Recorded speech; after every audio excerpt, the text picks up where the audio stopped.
For John Dudley, hitting a perfect bullseye is something he mastered years ago. Dudley is a professional archer. I've been shooting a bow for almost 30 years. But with all those years of experience comes a lot of wear and tear. Each time he pulls, aims, and shoots, his muscles, ligaments, and tendons are doing a lot of work. It looks too good to wreck it. I just started to develop a lot of issues in my bicep and my upper forearm, and it got to the point where, for me, even walking around with a jug of milk just was causing so much pain. For years, the once active pro athlete has been feeling his strength and confidence I couldn't pick up my boy. weakening.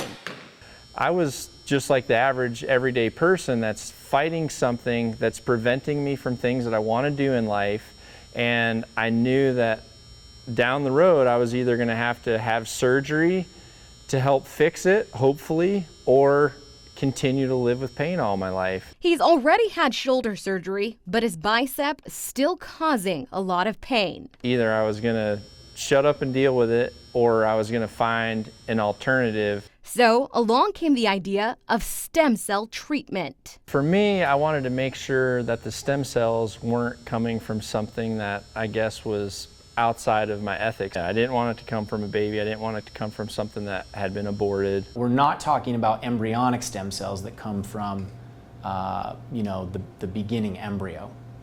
Currently, that's illegal. Dr. Roddy McGee is the orthopedic surgeon who treated Dudley with stem cells taken from an amniotic sac. The tissue comes from the inner layer of the placenta, which surrounds the baby during pregnancy. It's donated by a young, healthy mother who's had an elective C-section. So they're choosing to donate the tissue. This is something that otherwise would be disposed. The donated cells are injected right into the injured area. In early studies, stem cells have shown the ability to repair, rebuild, and regrow certain damaged body tissue. Certainly there's a lot of research that needs to be done.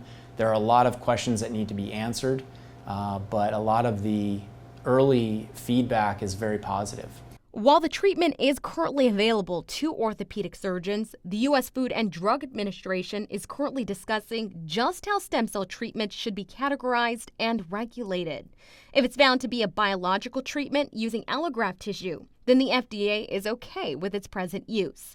But if the agency finds stem cell injections are considered a drug, then it could take years of studies, animal testing, and human trials before the treatment becomes readily available.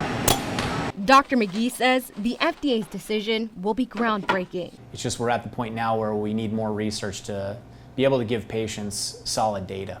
And his patient It sounds like something you'd see in a movie, doesn't it? wants his story told and the FDA's decision makers to hear it. Someone's hurt and they kind of put a few injections in there, and these cells just regenerate and go to the pain and just start building and attaching and creating this new thing. It's that cool. It really is. Dudley adds, after years of pain, he's finally healed. It was gone. It was literally gone in a week. For him, the shots hit the bullseye. It's a life changer for me. I mean, I can't be happier with it. It's no different than going in and getting a couple shots that you need for a physical.